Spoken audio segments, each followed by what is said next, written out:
¿Se acabaron los aumentos abusivos a la renta y vivienda en Ciudad de México? El jefe de gobierno envió iniciativa para regular y vigilar el arrendamiento. Yo soy Roy Stewart. Y yo, Michelle Arciniega. Y Y esto es Derecholíticos. Martí Batres, jefe de gobierno de la Ciudad de México, sorprende con esta reforma sobre arrendamiento para casa-habitación en la capital.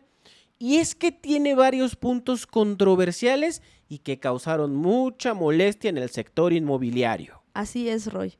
Comencemos por el primero de ellos, pero mejor que nos lo diga el propio jefe de gobierno. Bueno, estamos enviando una iniciativa de reformas al Congreso de la Ciudad de México que plantea: 1. Las rentas no podrán incrementarse más allá del índice inflacionario.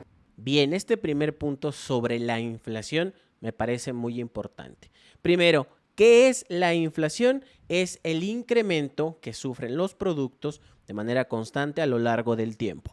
Otros economistas lo definen como la pérdida de poder adquisitivo que tiene una moneda. Pero básicamente inflación significa que las cosas se encarecen o que te alcanza menos para las mismas cosas. Y usar la inflación como un índice no es algo nuevo. Ya se utiliza en ciertos contratos para el incremento de precios, en pensión alimenticia en algunas entidades federativas para el incremento anual, incluso para incrementar el salario de algunos trabajadores y trabajadoras. Entonces, no es algo sorpresivo.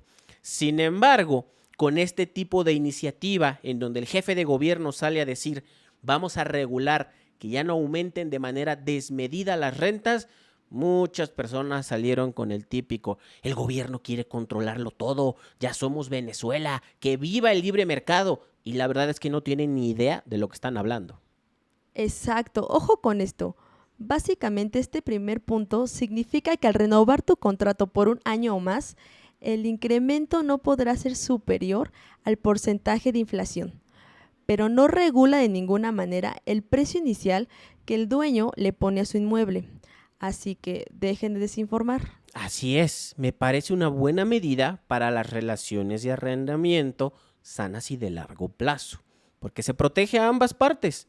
El dueño va a poder aumentar el costo de la renta, pero el arrendatario no va a sufrir de un aumento arbitrario ni desproporcionado. De hecho, la última vez que me mudé aquí en Ciudad de México fue precisamente por eso. Yo he rentado en más de 6 departamentos distintos en la capital, pero el último en el que estuve, que fue en Colonia del Valle, cuando quise renovarlo me aumentaron el costo en 2,000 pesos en un edificio sin amenidades. Correcto. No es un secreto que en la Ciudad de México se peca de costos altísimos en las rentas. Y si a esto le sumamos los aumentos anuales sin regulación, la cosa pinta todavía más fea. Pero veamos el segundo punto de esta propuesta, Michelle. Adelante. 2. Habrá un registro de los contratos de arrendamiento. Ese sí que dolió a los que no dan contratos y no pagan impuestos. El segundo punto señala la obligación de los dueños de vivienda en renta de registrar dentro del mes siguiente su firma los contratos de arrendamiento que celebren. Y a ver, seamos claros. Desde hace años existe en el Código Civil la obligación de celebrar por escrito los contratos de renta. Que los dueños se hagan pato ya es otra historia. Pero ahora, con esta reforma en la Ciudad de México, se busca reforzar dicha obligación, darle transparencia a estos contratos y a los pactos y regulaciones que muchas veces no se respetan en la práctica, Michelle, como por ejemplo el plazo mínimo de un año para renta de casa-habitación. ¿Cuántos contratos no vemos de 6 meses, de 3 meses? La devolución del depósito en garantía, un gran problema de lo que muchos inquilinos se quejan. Es que el dueño no me devolvió mi depósito y yo entregué todo bien, o no me lo quiere devolver después de 6 meses y me da largas y me da largas. Y por supuesto, las obligaciones de pagar impuestos por los ingresos de rentar tu propiedad. Claro, son cosas bien básicas que muchas veces no se cumplen y que al final terminan perjudicando al más vulnerable, al que no tiene un patrimonio y por tanto tiene que rentar el de otro. Esta iniciativa, junto con el programa de vivienda para jóvenes, son parte del que parece ser un tema prioritario para el gobierno en turno. Y para muestra, veamos este tercer punto. 3. El gobierno construirá vivienda para rentarla a bajo costo.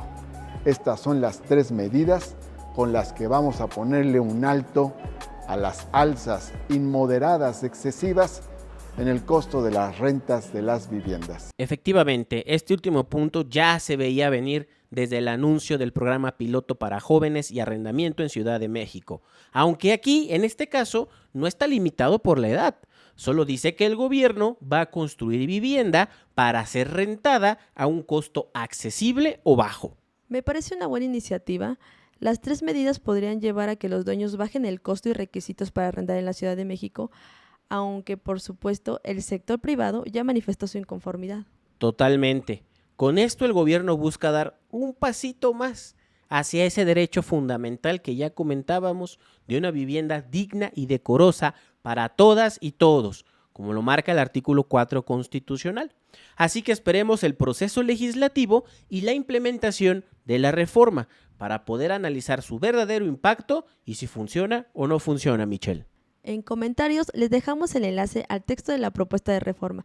Recuerden que es la mejor fuente para informarse de este tipo de cambios legislativos. Y les dejamos también el video de rentas baratas para jóvenes. Gracias, Michelle, y gracias a ustedes por acompañarnos en una emisión más de Derecholíticos. Hasta luego.